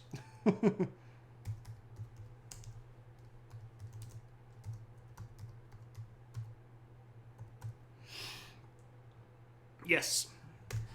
Kajula Cadfaces. And you're like, that's a horrible name. Kajula Cadfaces. Yep, we'll just call him Kajula. But this guy, Kajula, he is going to rule from about 30 to about 80 in our first century here. And this guy is going to be the dude. And I'll go ahead and show you his coin that we have. Bum, bada, bum. And we know that he's a powerful, strong guy because look who's on the back of his coin. So here's Kajula himself. Kool-Aid catfishes. Sounds Indo-Greek. Well, remember, the UAG are hanging out a lot in that old Greco-Bactrian area, and they're definitely taking up a lot of the Greek stuff. So we have on the back of his coin, good old Hercules. That's right, Hercules. And how do we know that it's Hercules? Well, he's standing here, and he's got a lion skin over his shoulder as a cloak. That's a giveaway. He's also got this giant honking club, which we always see with Hercules. So we know that this is Hercules. By Hera, is that Heracles? It is. It is Hercules. It's great knowing these visual symbols, and you can go, I bet that's Hercules because he's got a club and a lion skin. Now you're learning ancient symbolism. You're one step closer to being the lead character in a book about random symbols that get thrown together in an ancient setting where you take somewhat twisted versions of history and make best-selling movies out of them, or best-selling novels and then movies. Anyway, I like the Da Vinci Code, and I like Angels and Demons. The lost symbol was took a little bit of liberty, a little bit too much liberty. The last one, the Inferno, was interesting enough, but not The Rock. We need The Rock on our money to make him president. Hercules was all about the clubs, indeed. I think Shane is saying we should steal the Declaration of Independence. Oh, man. Oh, gosh. Those movies. Oh, man. National Treasure. The second time... No. The most recent time that I went to Mount Vernon, I was with a group of students, and we went to Mount Vernon. And by the way, I did not get to plan the trip. I was in the back seat the entire time in planning mode. I had asked to plan the trip. I had asked to be the tour guide on the trip. I was told that the school that I taught at always went with the same tour guide group. They always did good jobs. I could have done a better job and saved the school a lot of money. Anyway, we went to Mount Vernon, and this was just after National Treasure 2 came out. And instead of actually touring Mount Vernon, we went on a National Treasure tour of Mount Vernon, where they showed us all of the places that they filmed National Treasure 2 at Mount Vernon. We didn't even go inside the house. I was so let down with that. And my students were like, are we going to get to go inside the house? And the guy's like, that's not in this tour. And I was just like, oh my gosh. Anyway, still a little salty about that 2009 DC trip. Like them all, didn't get into Inferno. Percy Jackson, close enough. We'll call, yes, Percy Jackson. Doesn't he have a new book? I don't know. Is there another Langdon book out? I don't know. The first National Treasure was fine. I agree. The first National Treasure was fine. We can blame the Masons. That was also the first date you went on with your wife. Oh, the second one? Oh. No relation that my middle name is Lamont. Ah, there we go. I'll bet when I do the Lord of the Rings tour, they'll take me where they filmed it instead of where it actually happened. Oh. Well, we were just briefly visited by a puppy, and I was going to see if you all wanted to see the puppy, but she has now lumbered off. So if you want to see the puppy, you'll have to ask for it. Anyway, Kujula. What is this guy up to? Well, so Kujula is going to unite the Yuezhi, and he is going to start calling his country the Kushans. This is probably from the name of his particular tribe of Yuezhi, but we're not 100% certain. But Kujula is going to unite them and make them a regional power. Maybe your name is a clue to some Masonic treasury. Maybe so, Vern. Maybe so. Maybe if you like scramble the letters of your name around, it forms something that's actually some nickname of some guy. You know. Or if you line your name up with the numbers of the letters of the alphabet, you can add up something that's the phone number to a number that you call, and if you call that number, you get a dial tone, and if you say the maiden name of Martha Washington backwards into the phone, it connects you into some database that you access from and shoots stuff into your brain. You have to get it hacked out by the Matrix, and we could go on with this forever. Anyway, I used to make up puzzles when I was a kid. I used to work backwards and make up puzzles and stuff. I mastered numerology and Big Bang theology and performed lobotomies with telekinetic psychology. Yes. The key for the book, indeed. Anyway, so this guy is going to start expanding, and he's going to start taking over territory, and he's going to start beating up on the poor old Indo-Scythians and the Indo-Parthians too, and before we know it, the Indo-Parthians are also sort of falling apart.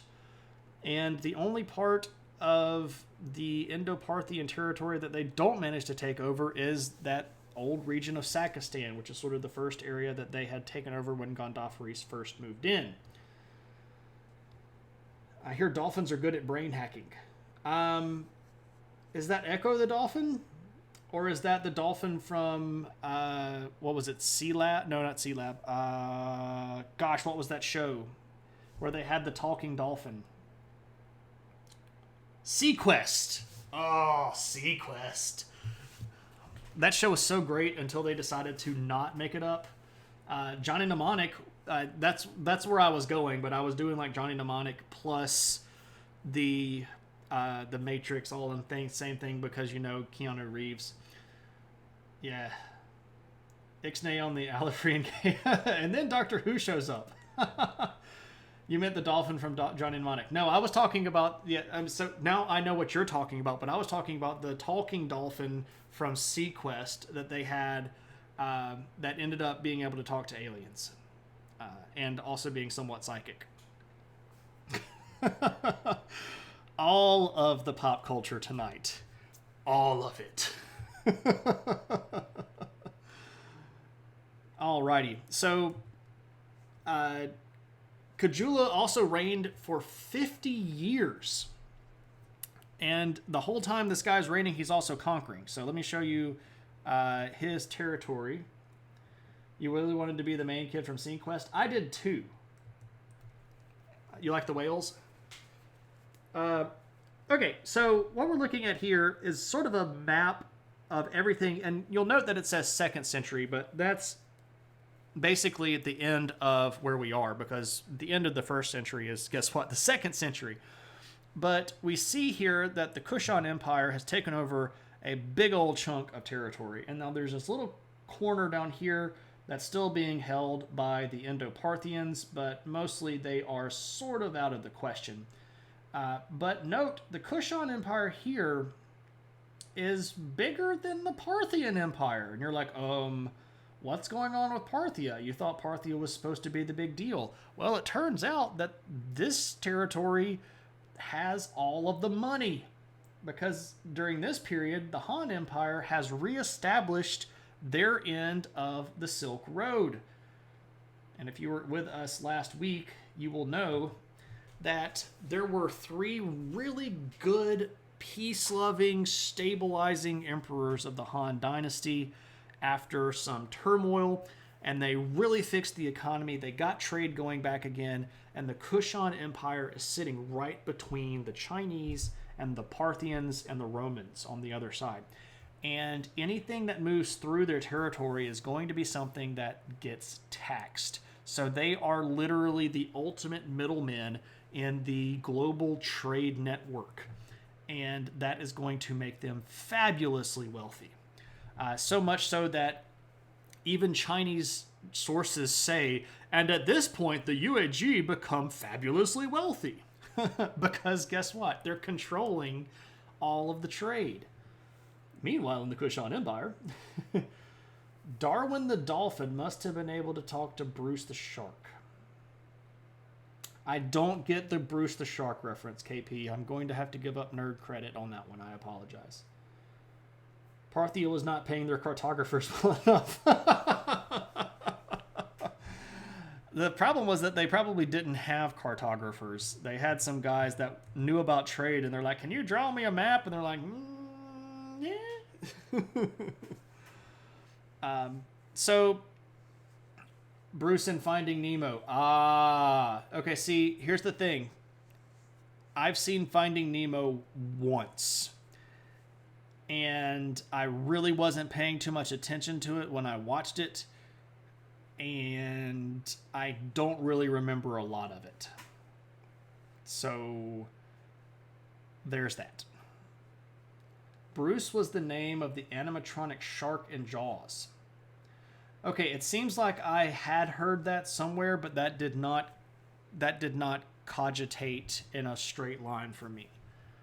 If you had asked me what is the nickname of the animatronic shark in Jaws, I would not have been able to tell you Bruce.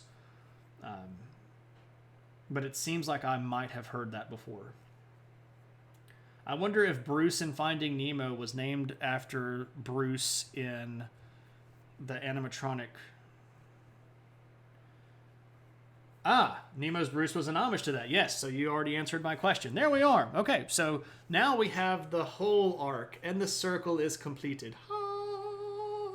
Nerd circles. There we go. So, another cool thing that we have about Kujula Cadphises here is that the ancient Chinese sources tell us that he was in his late 80s when he died. So this guy is kind of a big show. And if you lived that long in the ancient world, you had something going for you. Now, I do again want to dispel this idea that people never live past 60 in the ancient world. That is not accurate. The reason the average total of life is so low is because there was so much infant mortality. If you made it past about 5 years old, you were probably going to live into your late 60s, maybe your, but there's also that whole thing of, if you did something stupid, you're probably going to die faster. Like, I'm going to jump off the roof. Go for it, Billy. And then you die because you break your leg and you don't have doctors, and you go get it amputated and it gets infected because, no antibiotics. So there you go.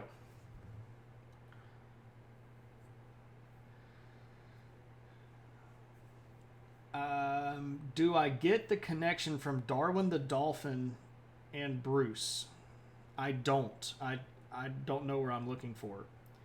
I mean, an infection was pretty close to a death sentence back then. Yeah, absolutely. So you get a really bad infection and you're gone. Average age of Jimmy was pretty low.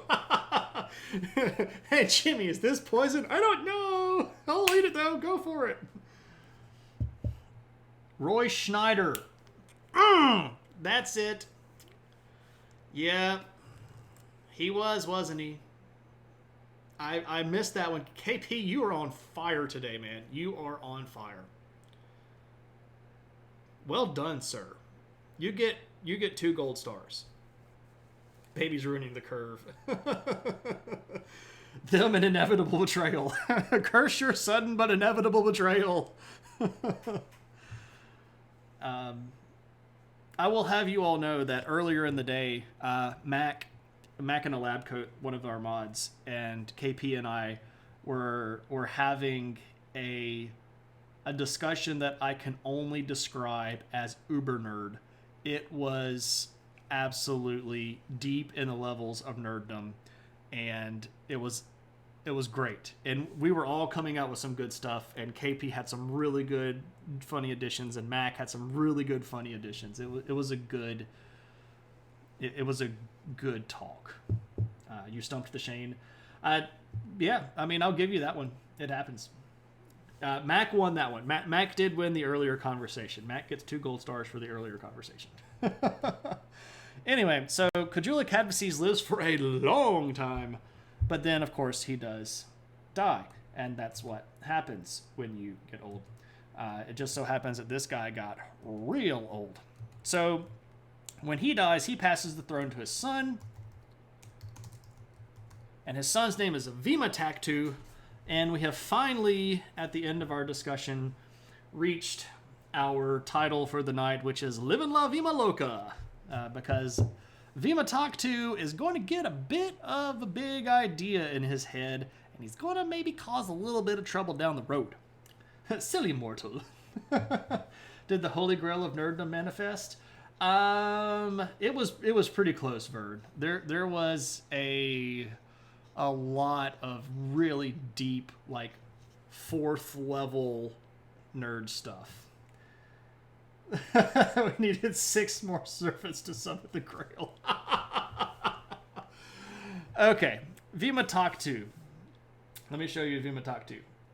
Boom! There we go. Good old Vima Taktu. Where is your Ricky Martin t-shirt Easter egg then? You know I don't wear my Ricky Martin t-shirt on stream, dear. Boom. So there's Vima Taktu. Tibet looks like such a happy place because it's smiling. Is that smiling at you?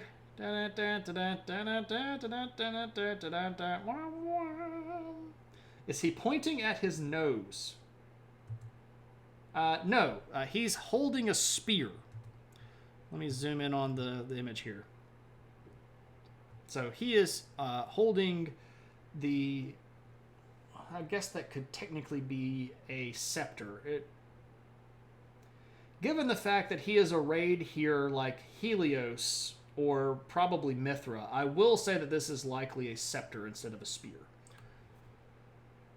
He is not picking his nose.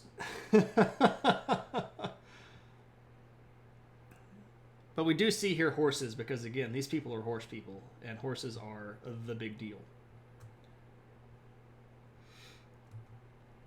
Such a tiny spear. It was a scepter. My first gut reaction was spear, but it's actually a scepter signifying royal rule. Oh, commemorative butt pads. Oh, goodness gracious. What have we got here? What am I looking at, Moose? Is this going to be something bad? And of course, Firefox. Oh, look at there. Oh, Moose made an actual happy. Oh, happiness. That's great, Moose. Oh, fun times. Neptune symbol. No, actually, if you're thinking about the thing that's behind him, this little guy right here, you're talking about this, Vern? Well, let me zoom out a little bit because it's going off screen. This thing, that is not a trident. There are a lot of people... okay, so I guess I should start at the beginning. In a lot of the tribes of people that moved around in the sort of Central Asian steppe, so like right around in here, there was a pretty common trait to use a symbol to sort of represent your particular tribe. And what you see on a lot of these coins is the symbol of their tribe.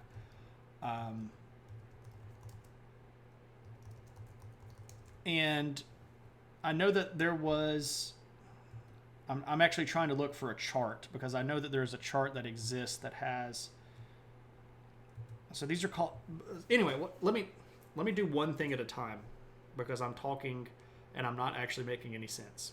Okay, so because a lot of these people were not written language literate people, a lot of the people of the steppe, people like Turkish people, people like Mongol people, the Yuezhi, the Xianbei, somewhat the Xiongnu, the Kitterites, later the Hunnic people, because they didn't have a written language, they would identify themselves with a symbol.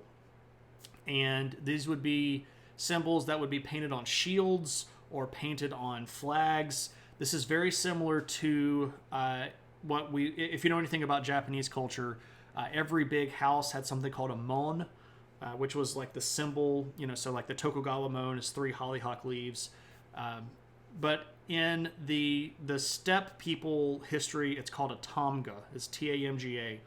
And there were dozens and dozens and dozens of these. And I know that I have seen a chart of them somewhere. And I can't remember where I've seen the chart from. I thought I had the photo. That's what I'm digging around through. This is the portion of Shane's stream where he digs through all of the photos that he has saved on his computer. I thought that I had a picture of one, and apparently I don't. I would bet, though, that if you Googled Tamga, you would be able to find something about them. And perhaps even... I don't always like bringing up Google and running programs in the background because it tends to bog my computer down. Yes, India is a very sad face right now because of COVID. I read an article yesterday that said roughly 2 people every minute are dying in India from COVID symptoms. Let's see if I can open this. We'll see if it crashes. That looks to be a big page.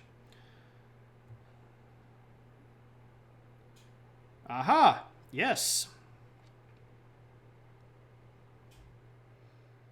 List of Kushan Royal Tamgas. There we go. Thanks for looking that up.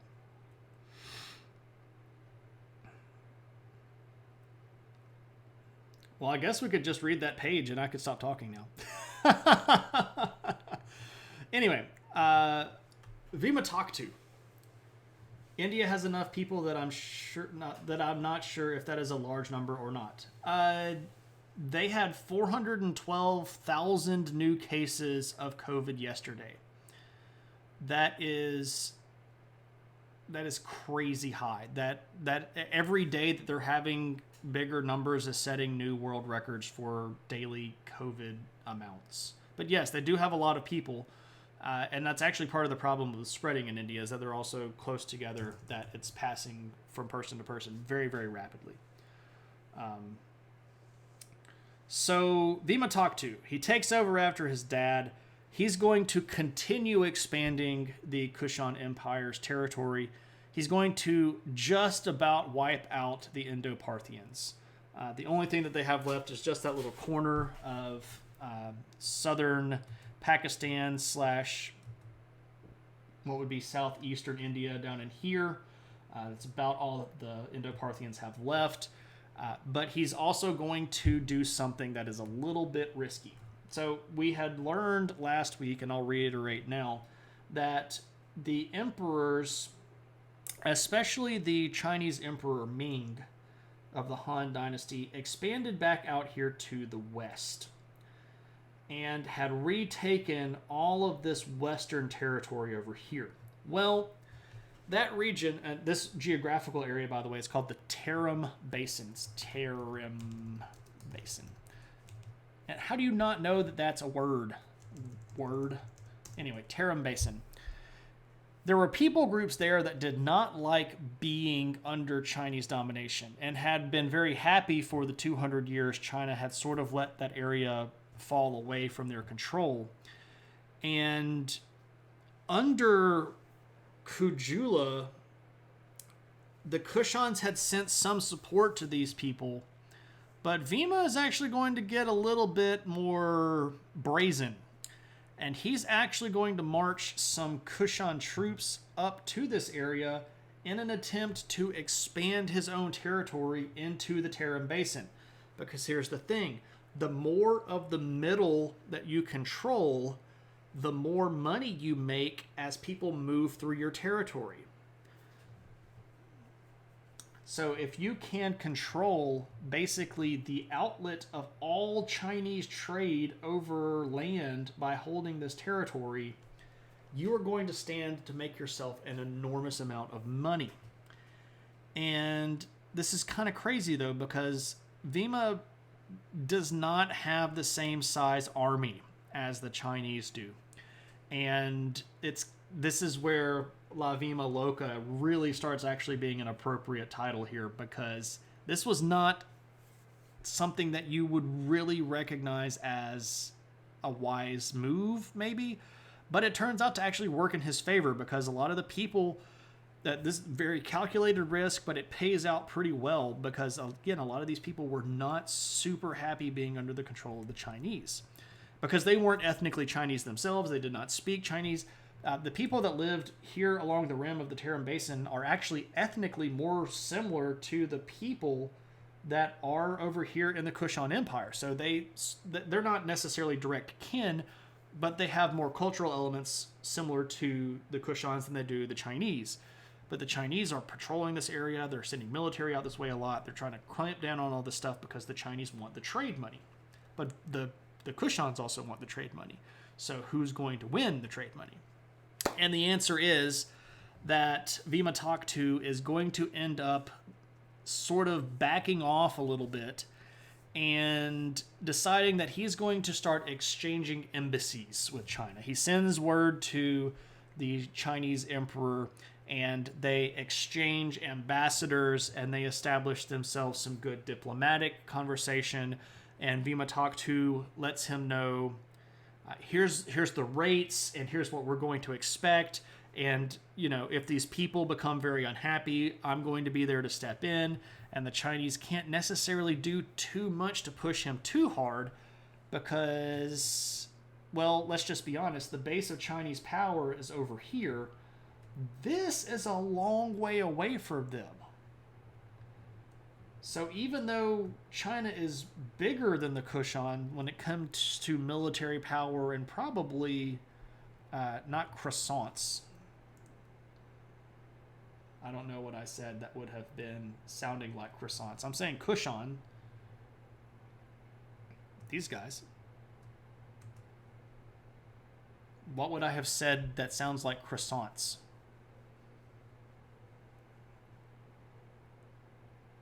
Can you give me more of the sentence? Anyway, so Vima Takhtu rules from 80 to about 95, and that's actually where we're going to pause.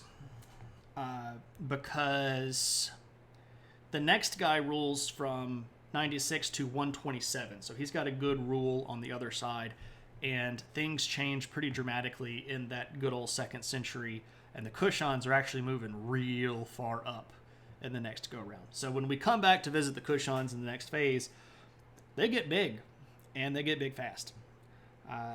But that's where we'll leave it for tonight, because I am officially wrapping up with that guy, Vima Takhtu. Last topic for the night. So I really appreciate the fact that this was a very active chat. I always worry, and I know that I've said this many times, I always worry that when we talk about things that don't necessarily have name recognition, that people might get bored or go, I don't care about any of this stuff. It doesn't make any sense to me. So I am happy that people hung out and were interested. But we are sort of wrapped up at the moment. So does anybody have any questions about this material? Anybody want to spend any channel points to ask something, see something, do something? Anybody want to request anything?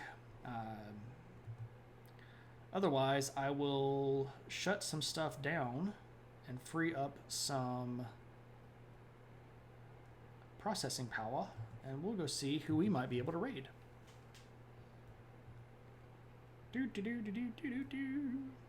We loves it. You're not nerds. I mean, I don't know. You might be a nerd. You might be a proud nerd. If you're a nerd, awesome. I have no problem being a nerd. I've embraced it. It is who I am. Did the Kushans have cities? Yes, they did. Their capital city is going to move around a little bit. Early on, they're going to basically be in kind of a mobile mode. They're going to start at Bagram, which is, like, if I don't know if you're familiar with where the United States has Air Force bases, but there's a big Air Force base in Afghanistan today that's called Bagram. That was the original capital, and then it moves a little bit over to Peshawar, and it eventually ends up over at Mathura, but that's a little bit later after they conquer a whole bunch of things. Mathura was a big deal. So it was Bagram for a while, then it moved over to Peshawar. Then it was Taxilia, which has been, we've mentioned Taxilia quite a bit. It was a really big, important ancient city. Center of learning, had a big university. So if we're looking at this geographically, so we could throw on the borders. Kabul is actually a pretty big area, even back in the day. So over in here, and then they moved over here into the Punjab region, and Taxilia was right about here, and then moved on down here to, pardon me, that was very inappropriate, Mathura down in here. So they're moving their capitals to the big cities that they control, basically. But yeah, they had lots of big cities, and the cities that they controlled, especially the cities that were further north, are going to be lots of big trade hubs. So there are a lot of cities through this area, several of them named Alexandria, like Alexandria in Nicosia, Alexandria Ascate, city of Samarkand, which is in modern-day Uzbekistan. There were big cities right here that sort of were the outlet of this trade coming out of the Tarim Basin that they controlled. So they had lots of big cities, and these were used to tax the devil out of people because they were making tons of money off of it. I apologize if I didn't make that clear earlier, but that's a great question. Anybody else? Anybody want to ask a question, talk about new stuff, see the puppy? Otherwise, we is about to go hits the raids and see who we can get to raid on.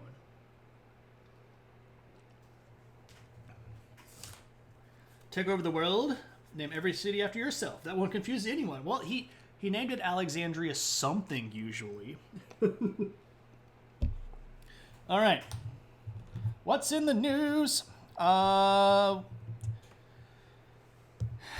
India is in the news. Moose, you haven't been paying attention to the news for 2 weeks. Oh, wow. I can give you a pretty brief rundown. Well, I don't know how brief I could give you a rundown. Can we just mention Colombia sad? There's a lot of political protests going on in Colombia. The government there is pretty corrupt, and the people don't like it. As they shouldn't, because, I mean, who likes corruption? But it's turned deadly. There have been some instances where the Colombia police, this is the country Colombia, by the way, the police have basically sort of been militarized and have been shooting people. There have been lots of protests that have been going on. It's getting pretty bad over there. Israel is still sort of messy right now. Netanyahu was not able to make a government, and it looks like instead of trying to allow some of his people to vote for another government, he's just going to try to torpedo it, have fifth elections in 2 years. India's death toll is going up like crazy. Russia backed off of a lot of pressure on the Ukrainian border. It looks like they had been making moves like they were going to try to invade the Donbass region, but then managed to back off. Shane's Town, the hero of Canton. The man they call Shane. China is launching parts of its own space station to compete with the International Space Station. Man,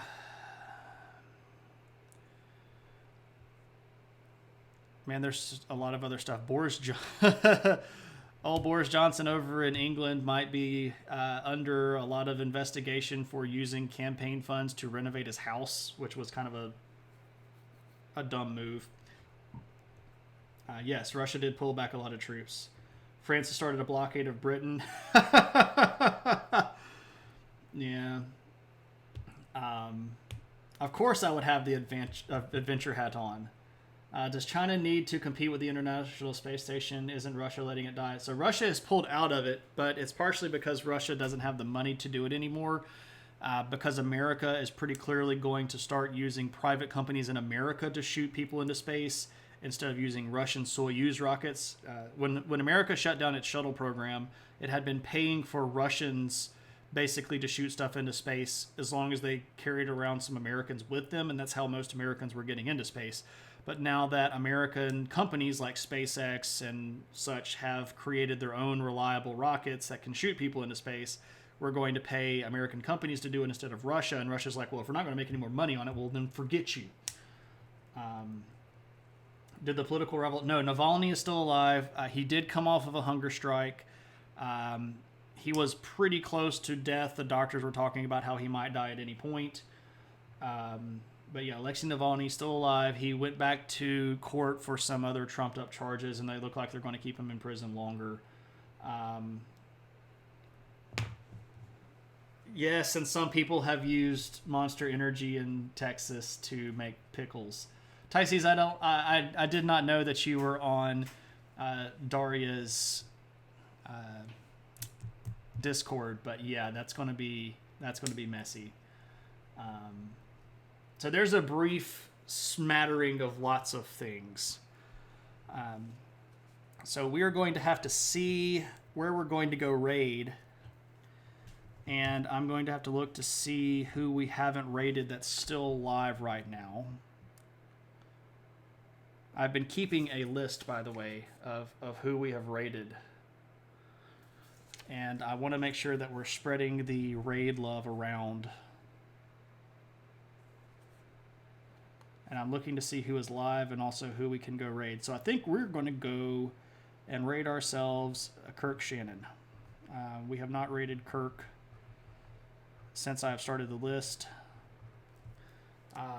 And Kirk is a great guy. Cool dude. Does lots of great art with pen and ink and sometimes gold foil. You lurk everywhere? Well, you are welcome, Tyces, to lurk here whenever you so desire, my friend.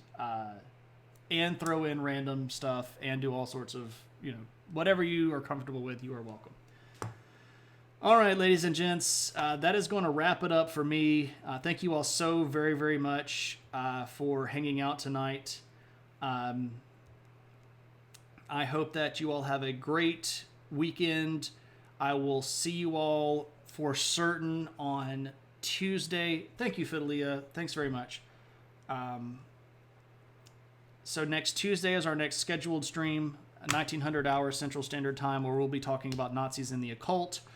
I might stream sometime this weekend. It is Mother's Day weekend. I will probably be busy, but maybe I might do some model building this weekend. I don't know. We will see. Otherwise, thank you all so very much. Our battle cry is adventure. When you get to Kirk's room, please do show Kirk some love. Throw as many of those beautiful adventure hats as you can. Otherwise, I will see everybody next time. Thanks so much. Bye-bye.